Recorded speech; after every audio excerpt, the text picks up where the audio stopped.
like to use those podcasting applications, so just head on over. So if you're on a YouTube channel and we're looking something for a bit more usable when it comes to walking around the city, feel free to just search up the Amateur Bowl on Apple Music and Spotify. And if you're hearing us on Spotify or Apple Music for the first time, head over to YouTube to watch our some of our previous videos, because we have a lot of good content there, a lot of hard work, blood, sweat, and tears went into it, and a lot of funny and interesting graphics. And we are going to continue to try to build our empire and potentially keep growing on the platform. Sorry, empire is probably a bit overstating it, considering I don't know how many followers we have right now, but little house. Our house made of straw. We'll call this phase the renovation phase. We're trying to get to a nice house made out of brick. Yeah, we're working on it. And I think it's good for us to expand our base and the people that have access to us, because we talk about teams and players and a lot of things that the media tends to overlook.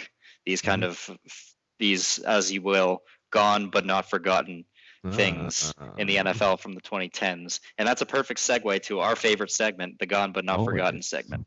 Yep, for sure. So, Simon, cue me in. All right, gone but not forgotten, Max. The 2017 Minnesota Vikings. Yeah. Are my gone but not forgotten. Yeah, this is the team that got Simon into football. Go Vikings.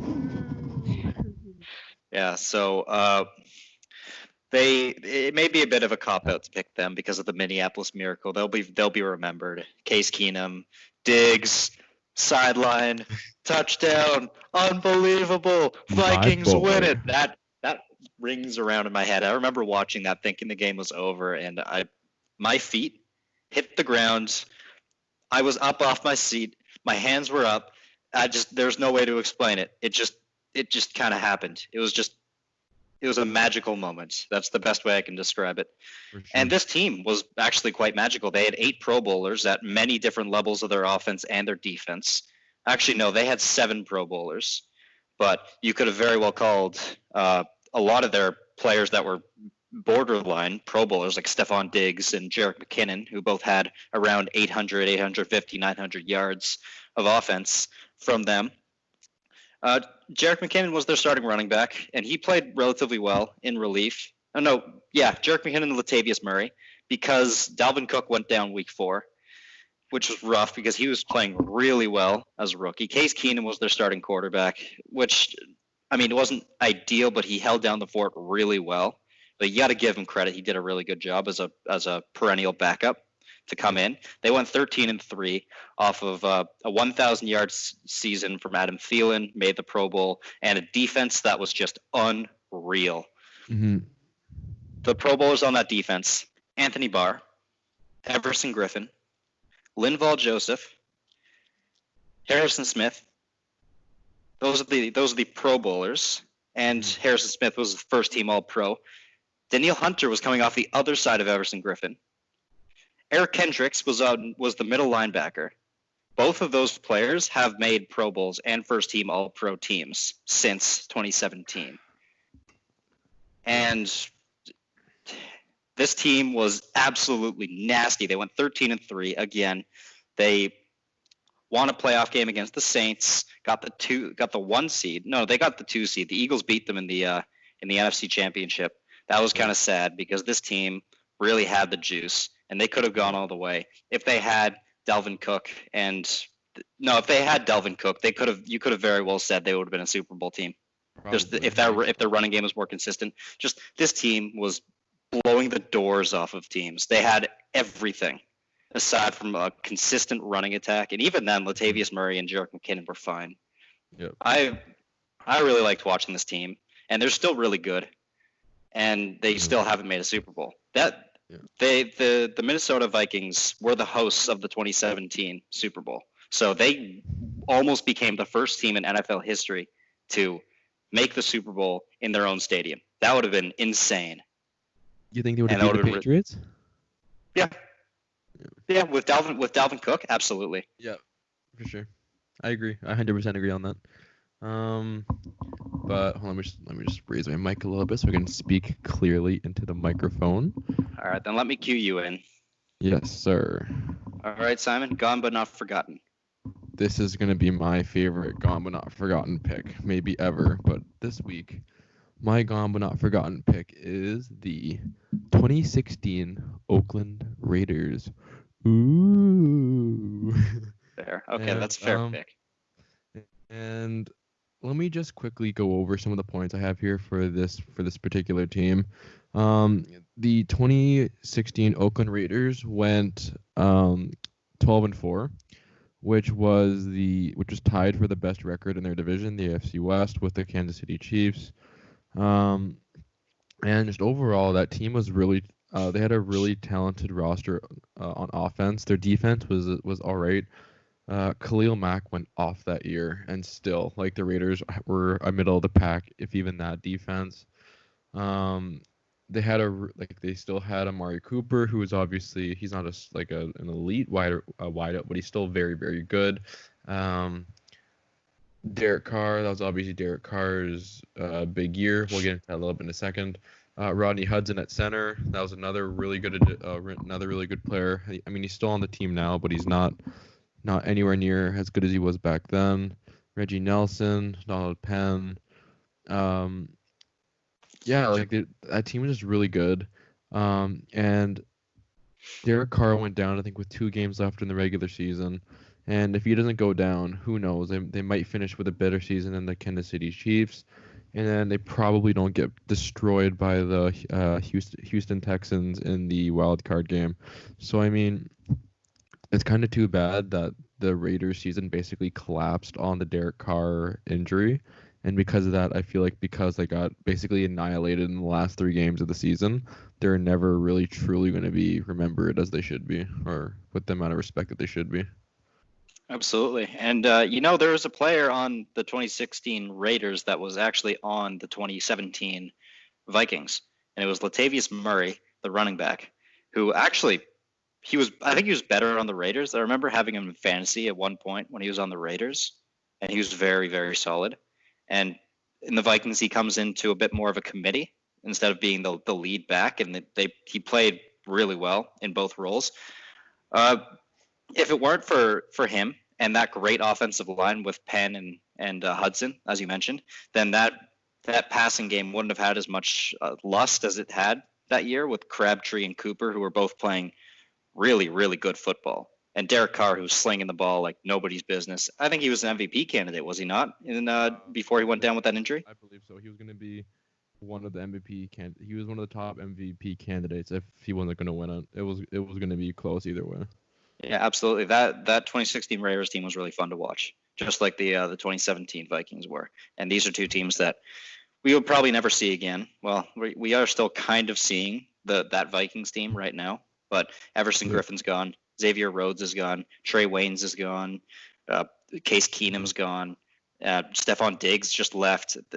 The team's looking very different now, and of course, turnover, yeah. Yeah, and of course their offensive coordinator was Pat Shurmur, and their quarterbacks coach was Kevin Stefanski. Both of them are gone too, so it's a very different team now. And the Raiders are an incredibly different team now with Khalil Mack and Amari Cooper gone. Yeah, you don't look very happy about that. It's okay. They're rebuilding and they're looking pretty interesting. I'm sure we'll talk about them more later in this video. You will. Gonna get there. Don't you worry about that. Speaking of, oh yeah, absolutely. And speaking of these teams that we'll never see again, kind of along the same line, there are teams that right now aren't all that good. Teams we didn't really talk about in our last set of videos that kind of have attention. Exactly. They have these good groupings of players at certain positions that don't really get talked about because they're on a rebuilding team or a team that's just not very good right now or in a bit of turmoil. So we want to rectify that, and we want to talk about those teams. So we want to be the good media, not the bad media. Yeah, exactly. Sure. So with that, we'll start with some of the offensive groupings, and I guess I'll start. I want to talk about the Detroit Lions running game. In our last set of videos, we only talked about the Lions as an honorable at quarterback for Matthew Stafford, and we talked about their defensive backs, which I have a lot of faith in. But we didn't talk about their running game, and that's probably because the Lions haven't really had a consistently strong running game since Reggie Bush was on the team in the early 2000s. And now they have two running backs that are very talented and honestly very similar in their skill sets and what they can do. Those are Kerryon Johnson, who was drafted 2 years ago. Has had 2 years in the NFL and has played pretty well. He did rush for 100 yards in a game that broke a very long streak of Detroit Lions rushers that did not hit 100 yards in a game. And DeAndre Swift, who was the highest ranked running back in this draft class, and he was the second running back off the board behind Clyde Edwards-Helaire. He was drafted in the second round. They're both very explosive running backs, Kerryon Johnson and DeAndre Swift. They have a great skill set. They have an updated offensive line. The Lions do with guys like Taylor Decker, Frank Ragnow, and it'll be better to run behind these guys. And they brought in Vaitai from the Eagles, so it'll be a lot easier to run behind them. And I think the Matthew Stafford's been slinging the ball like crazy for the last 10 years. He gets a break, and that'll be great for the offense. Having Matthew Stafford not having to throw the ball 50 times a game, 700 times a season, that'll be great for his longevity. Yeah. And I think that's what they'll try to shift towards. They'll try to shift towards more of a rushing attack than a passing attack in Detroit. And I think that'll be great for these running backs. They have to be talked about. Yep, no, I 100% agree. And I think the point that you made about the Detroit Lions not having that great of a passing attack, not that great of a rushing attack, is exactly why their offense is predicated mostly on the passing game, which I think is a huge reason why. If you look at Matthew Stafford's stats, you can see that consistently year after year he puts up a shit ton of passing yards, usually has a pretty good completion percentage, which is pretty impressive considering how many times he actually has to throw the ball. But I really like the addition of DeAndre Swift to the Lions. I cannot believe he dropped that far. I thought there were several teams that could have used him. And then Kerryon Johnson, again, he's very similar to DeAndre Swift in that in the way they play. And I just think that's a really formidable 1-2 punch. Again, not elite, maybe not 1 through 5, but I think they're still a very good group going forward. Yeah. And the second team I want to talk about is a team that we mentioned a lot on defense, but their offense is incredibly underrated, rightfully so, because they're not the most talented group. But the Jaguars wide receivers deserve to be talked about a little bit, at least as an honorable mention. Maybe not inside the top 10. I thought they're supposed to be dead last in the league and everything. Okay, well, if you think that that's the case, then watch one of our last videos about criminally underrated teams in the NFL. Yes. The Jaguars are probably the most criminally underrated team in the NFL, and I think it's ridiculous. Well, just listen to the names that I'm about to list off. The number one receiver is DJ Chark. In his second year in the NFL, which was last season, he had 1,000 yards with a catch rate of around 63%. Yeah, that's exactly it.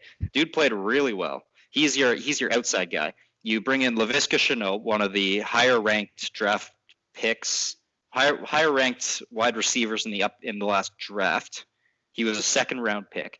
Big guy, another outside threat. So he was really good at Colorado. Now he's here in Jacksonville with Minshew throwing to him. DJ Chark on the other side. You have Dede Westbrook, who will probably be moved more towards the inside. He's a very talented player, not a very big guy, but he's more of a short target, and he's pretty good with what he gets. And another big guy that they have on the outside that people didn't really mention last year, but Chris Conley, I think he had like 700, 800 yards through the air last year. And he only really started getting hot like in the middle of the season. So he played really well. He came in from Kansas City, another big guy on the outside. Not the fastest, but he can get that jump ball. And those receivers are going to be really good for a young Gardner Minshew to be able to grow with. You've got the talent in DJ Chark. You have the size in Shenault and Conley, and you have that safety blanket in Dede Westbrook, a guy that catches 65% of his targets. So they're young, and they're very athletic, and they're very talented. So I mean, why do you have this offense so low when you have a very talented group of receivers and Leonard Fournette rushing behind a relatively good run blocking offensive line? I don't really understand that. I think their offense may not be amazing, but it'll be solid, and this wide receiver group is evidence of that. Yep. Again, I thought that was a really solid pick, and I think a lot of things you mentioned, just have to do with the mediocre quarterback play we've seen in Jacksonville over the last couple of years. Gardner Minshew looks like he's at least he has potential to be a starter. I wouldn't say he has potential to be an elite quarterback, but he has the very least the potential to be a starter. But I think just the overall the lack of talent on the Jacksonville Jaguars at quarterback the last couple of years has really caused a lack of attention to the wide receivers, if that makes sense. Just because it feels like because we know that quarterback play plays a huge role in how teams do. Um, so I feel like because they haven't had an elite quarterback or even a great quarterback the last couple of years, it kind of takes away from their opportunities, which is also why I think Leonard Fournette is one of the only names I hear out of Jacksonville because his position isn't really so much dependent on quarterback play as himself, if that makes sense. But yeah, it baffles me how the Jacksonville Jaguars just seem to be consistently slept on and underrated, even though even as of right now they're not the best team in the league, but that defense is still great and that offense is at least is at very least league average, if not above that. But yeah, I'm also another really huge fan of D.D. Westbrook and the Jacksonville Jaguars offense and wideouts. Yeah, absolutely. I think part of the reason they're ranked so low as a team is because they have to play the Colts and the Texans and the Titans twice a Yeah, year, with the and stacked that's rough. division. That's rough. Yep. That's really rough. Mhm. That's a bloodbath of a division. But I don't know. The Jaguars still have a fourth place schedule. They get to play the Dolphins. They Mhm. get to play the Chargers, which won't be easy. They have some easier games than the Mhm. teams in their division have, and I think that has to be taken into account. That there are not a lot of teams that they play that they just can't win against. They Yeah. they're a scrappy team that Mhm. now has some offensive punch, as you saw with the wide receivers, that can really make some noise. And did you have you had offensive picks, right? I do. So surprise, surprise, my first group is going to be talking about the Oakland Raiders wideout group. Um, Hey, Vegas Raiders. so They're in yeah, Vegas now. Vegas. Damn it, you guys see the Vegas Raiders wideout group because now that It's they hard to believe a little bit. yeah now that they added Henry Ruggs, I think that it kind of allows everyone to kind of fit into a role that's better suited for them. And basically what that by that I mean now that you have Henry Ruggs, who injured his leg, so as assuming he comes back into training camp healthy, just like he was before he injured his leg, he's probably gonna be the number one wideout option for Derek Carr, which allows Tyrell Williams and Hunter Renfrow to slide down into the 2 and 3 wide receiver spots respectively, which I think is perfect for each of them because I think as good as Tyrell Williams is, he's not a number one. I think he's a really good number two, and Hunter Renfrow as a number three is really solid. He had a really solid rookie season last year, and I think he has potential to really kind of continue his development this year and hopefully in future years. But I think he's a really solid number three. They have Nelson Aguilar as a number four, which is I mean he's not. We obviously know he's a king of drops. He's not great, but he's still a pretty solid number four. And then Brian Edwards again. Uh, so Brian Edwards and Keelan Doss are probably going to be your 5 and 6 wideouts respectively. And I know they're at least serviceable in the sense that if they have to play due to injury, that would basically mean your team would have to be decimated by injuries. But even then, like I still think that as a wideout group, it's not an elite group. It's maybe not even a great group. But I think in terms of if you look at that group, it's a really well-rounded team of wide receivers that I think that people sleep on just because they don't really have like the star talent, to be honest. Yeah, I think you're absolutely right. And I'm not going to add anything more because I think you nailed everything that needs to be said. The one thing I will say is that Nelson Aguilar has gotten a bad rap for a long time. But Mm-hmm. I think the main reason why is because he was a first round pick, which is a death sentence for a wide receiver that takes Yeah. a long time to develop, which Nelson Aguilar did. He took a while to develop. He was supposed to be that number one guy in Philly when they drafted him. He never really was. He kept dropping the When they won the ball. when they won their Super Bowl, he was actually very solid. He was a big part of that team. He was just that second or third wide receiver option behind Alshon Jeffrey that just was really good because the top guy was covering Alshon. He was there. He made some great catches. Didn't drop the ball as much as you would expect for 1 year, but then he just kind of fell off right back again. So that's kind of where the meme kind of resurfaced with Nelson Aguilar being the king of drops because, he dropped the ball a lot in 2019. But hopefully Derek Carr, who's got pretty good ball placement and he's got good reads, hopefully that helps Nelson Aguilar come back to being the sure-handed receiver that he was once. Yep. And just to quickly talk about my second group, there's not really I have to say about this group because I believe we actually mentioned them a little bit in our power rankings video. But I just quickly wanted to talk about the Buffalo Bills wide receivers outside of Stephon Diggs. So Stephon Diggs had Stephon Diggs had a really good year last year with the Vikings, and he comes over to the Buffalo Bills, and he's going to be the number one wide receiver. And I think that move going from the Vikings to the Bills really has caused the other wide receivers in that group to be overlooked.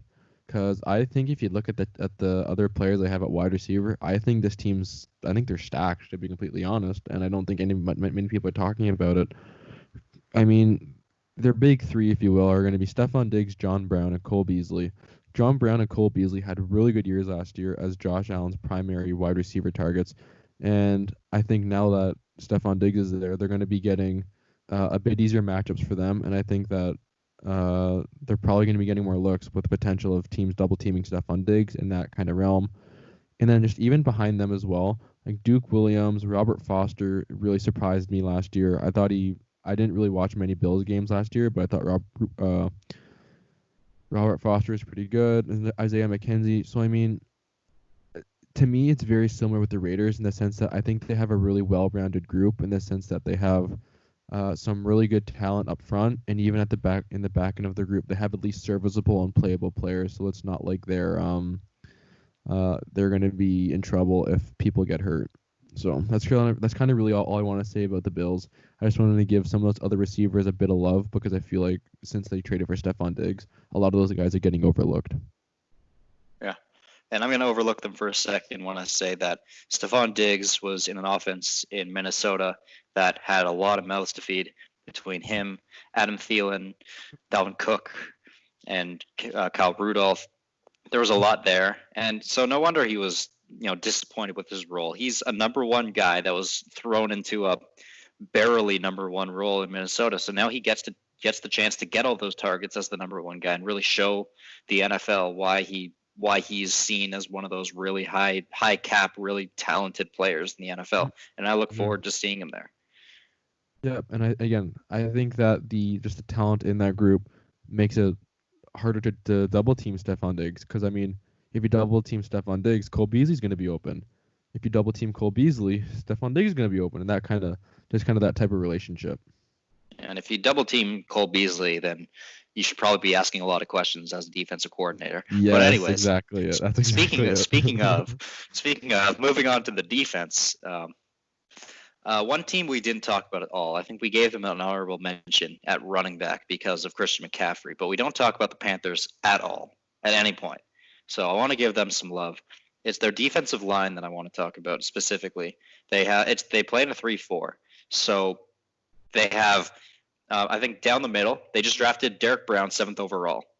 He's going to be their primary run stopper. He's going to have a monster year. He's going to be playing 16 games. He's going to be the starter on that new revamped defense with a new scheme with the new head coach, Matt Rule, coming in. I'm looking forward to seeing Derek Brown there. They have guys around him that are vets that have been around for a while, like Stephen Weatherly, who's finally going to get a chance to start now that he was on Minnesota, that stacked Minnesota team that I mentioned earlier. And a guy that doesn't really get mentioned much, but his name is K'Wan Short. He's made 2 Pro Bowls and was actually a very good player. He got 11 sacks in 2015. Like this is a very solid player that's had some injury issues over the last 2 years.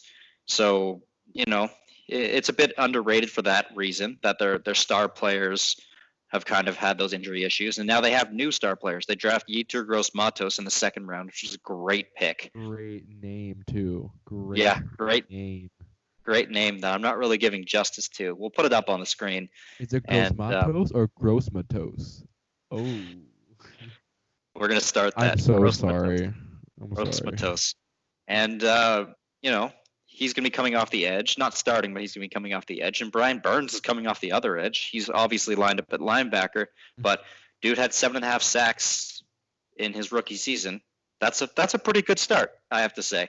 So they're going to be pretty formidable up front. That's going to be the best part of their defense next year, and I wanted to talk about them. Yep, for sure. And I think they're kind of in the category as same category as the Jacksonville Jaguars in some respects. I will say that I feel like because they're starting to kind of tear it down, they're starting to turn over a bit, start doing a rebuild. People aren't really paying that much attention to the Carolina Panthers outside of Christian McCaffrey, who's obviously a ridiculous running back. Let's not kid ourselves here. He's probably He's a stud. He's a top 5 running back, if not top 3. I would argue he's top 3, but top 2. Okay, cool. Anyways, again, I 100% agree with you. I really like the addition they made in the draft. I think it was Derek Brown. I thought that was a really nice addition. I think that he's kind of starting to solidify that the defensive line with K'Wan Short. But yeah, anyways, I won't really add. That's all I'll really say about the Carolina Panthers. 'Cause I kind of want to get into my pick a little bit just to kind of save us some time here. And I just want to talk about the Indianapolis Colts linebacker core because again, that's another group we didn't really talk about when we talk about our linebacker positions. And kind of looking back at it, I wanted to give some of these guys some love. And the first guy I want to talk about here is obviously he's our boy, Darius Leonard. Darius Leonard is a monster who eats your dreams and hides under your bed during the day. Like, go check right now. I'm telling you, he's gonna come hunt you down. Like this guy. He's probably lifting your bed up right now. He's probably benching it. Probably. When you're downstairs, he's probably bench pressing your bed. But anyways, easily. He's probably bench pressing your sister's bed too, and your brother's bed at the same time. Like, all of them. Like the Indianapolis Colts have a really, really, really nice 1-2 punch in Darius Leonard and Anthony Walker, who Anthony Walker is really starting to come on as a really solid linebacker, which kind of really gives the Indianapolis Colts some really nice depth there. They also have I'm so sorry if I butcher your last name, Bobby Okereke. I'm just gonna call him Big Bobby O because I think that's the Big Bobby O name. Big Bobby O is his real name. That's what we're going with. Gross Matos and Big Bobby O. Yes, we got it. No, and like they also have EJ Speed, Matthew Adams. Like again, like this, it's just such a well-rounded group, but they're not, again, they don't really have the skill set throughout it to really be an elite linebacker group. But I think, especially with having Darius Leonard and Anthony Walker, that's like a really nice 1-2 punch there. And I think that it's a really nice, well-rounded group in the sense that if they get hurt, they have some serviceable guys that can play, being led by Big Bobby O. And yeah, that's all I really want to say about the Indianapolis Colts. I just think they have a pretty solid group there. Yeah, absolutely. Let me just read off, because I just pulled it up. Let me just read off the career stats of Darius Leonard. Mm-hmm. So 7 interceptions, one touchdown off those interceptions. Sure. That's 15 passes defended, 6 forced fumbles, 2 fumble recoveries, 12 sacks, 14 quarterback hits, 19 tackles for a loss, and probably the craziest of them all, 284 career tackles. That's fucked. And the craziest part, that was his second year in the league. Yeah. He's played 18 games. No, wait. No. That was not good math. 28 games. Yeah, I was going to say, I think that's wrong, but yeah, anyways. Yeah, 28 games in his career, and he's done this. He's made the Pro Bowl once, and he's been a first-team All-Pro once in 2 different years, oddly enough. But that's his career so far. Dude's insane. And Anthony Walker and Bobby Okereke, Big Bobby O. Yeah, there you go. I was going to correct you, but good job. It doesn't really matter how good they are. They're both great, but it doesn't even matter because Darius Leonard's there. It really doesn't matter. Yeah. And speaking of greatness, there's a defensive back grouping that I completely forgot to mention in our rankings that should have been in the top 10, above the Lions and above some of those other teams like the Vikings. I think they're better. It's the Dolphins defensive backs, Yes, because sir. they have probably the two best probably the best cornerback duo in the NFL in Byron Jones, who they just gave big money to, but he's worth it, and Xavier Howard, both of which are one-time Pro Bowlers, despite only being in the league 4 or 5 years each. They've done a lot, and they're really good cornerbacks. And they draft Noah Benogany in the first round to be their nickel corner. That's great. Eric Rowe at strong safety, who once he made the switch from a cornerback in New England to a strong safety in Miami, he started playing really well, best football of his career, and he's going to continue to play that well. And I'm looking forward to that. And Bobby McCain is probably their weak link in the secondary, which is saying something. Bobby McCain, their free safety, who made the switch from cornerback to free safety last year and played relatively well. So having him there, having Byron Jones and Xavier Howard there, having Eric Rowe there, that's going to be really solid. And for a Dolphins defense that really can't rush the passer that much and isn't great against the run, not terrible, but not great, they're going to rely a lot on their secondary. And it's a good thing that these guys are here, because, you know, if they didn't have a secondary as good as this, then teams are going to throw all over them. Yep. Again, those four names you mentioned, Xavier Howard, Eric Rowe, Bobby McCain, and Byron Jones are just a really solid. I thought the addition of Byron Jones was really, really important for that team, especially when you're talking about a team like the Buffalo Bills, who we just mentioned, love to chuck the ball down the field with Josh Allen's arm. But that's just that's a really deep group, a really well-rounded group, a group that we probably should have mentioned at the very least as an honorable mention in when we're talking about our defensive back video. But that Dolphins secondary is really starting to come around, and I thought the addition of Byron Jones really helped solidify that. And I'm just going to quickly talk about my second defensive group, and it's another particular secondary grouping, and that is the Las Vegas Raiders. Again. You got it right this time. Yes, I did. So, again, I'll just keep this pretty quick. I thought the Raiders made some really nice moves on their secondary to kind of really buff it up, and the big one's obviously Prince Amukamara. Amukamara he wasn't the greatest player on the Bears secondary, which kind of says a lot because that Bears secondary is stacked with So I mean, I just think they really have again, I've said this a lot, but I don't really care. But they had a really nice grouping there. They have a really nice grouping there with Prince Amukamara, Demarius Randall, Jonathan Abram, who's coming back from his season-ending collarbone injury and rotator cuff injury last year. So hopefully he's going to be fresh after having basically the full season off last year, coming back from rehabbing a shoulder injury. Trayvon Mullen really impressed me last year. I think he has a lot of continues to show that he has a lot of upside in this league. And then, not to mention, they took Damon Arnett this year in the draft, 19th overall, which may have been a bit of a reach, but the fact that they wanted him that high at least tells me they really liked him a lot enough to not really worry about the risk there. And then they still have LaMarcus Joyner. LaMarcus Joyner, I mean, he's getting up there in age, but he's still serviceable. He's still a really serviceable cornerback. I mean, and at very least, he can help show the younger guys like Jonathan Abram or Damon Arnett, kind of show them how to be a pro in this league, or how to be kind of show them what he would do when he was that age.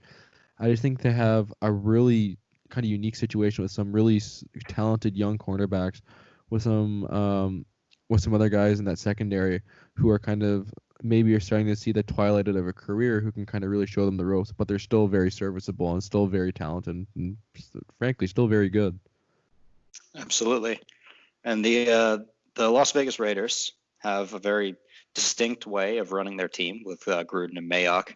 Mm-hmm. They have their own scouting system. So Damon Arnett at 19, he was supposed to go second, third round, but they wanted their guy, they got him. Again, Yep. Cleveland Farrell at fourth overall. Maybe people disagree with that pick. It is what it is. They have their own way of scouting. Mm-hmm. And they have their own way of playing free agency, which is throw a lot of money at those big names. Like last year, LaMarcus Joyner. This year, Prince Amukamara and Demarius Randall. That's what they do. And their secondary has really received the love from Mayock and Gruden by getting all those pieces, as well as Arnett and Abram, to really inject into their secondary, give it some life, give it some love, and allow it to work. What were we saying? I think just to quickly add on what you're saying, I think the addition of Abram and Arnett gives it some youth there, because before they got there, it was a pretty old secondary. That group couldn't really move all that well. Although Marcus Joyner was still pretty good, they didn't really move all that well. So the fact they now have Abram, who I think is going to be a stud for their secondary, as well as Arnett, who we'll see, but I think people think he has some upside at least. I think both of those guys injecting some youth into that Raiders secondary is going to be key and vital. Yeah, and they have some depth with Trayvon Mullen, who actually had a pretty solid rookie season considering he wasn't that high a draft pick. With 10 passes defended and 50 tackles and a pick, he did a good job, and he'll have a bit of a break this year, be coming off the bench once again, and it really shows that they're preparing for who's in their division. They have Patrick Mahomes in their division. They now have Drew Lock and Justin Herbert in their division. Those are guys that like to throw the ball, and having a good secondary is vital for that, because now you're somewhat prepared for guys that like to throw deep. So here you go. Great job by the Raiders to really compete in their division, because that's really the key in the NFL, to win your division, because that's how you get into the playoffs. And I kind of look forward to seeing how the Raiders match up with those top tier teams in their division. Yes, sir, for sure. That it's going to be a very fun division to watch this year. Absolutely. And that's all we got for you today. Yeah. So again, I really hope you enjoyed this episode. Go check out our stuff on Spotify and Apple Podcasts, our brand spanking new platform. And if you're on their YouTube, and if you're on their Spotify, if you're listening to this on Spotify or Apple Podcast, head on over to YouTube for some good old comedic video content.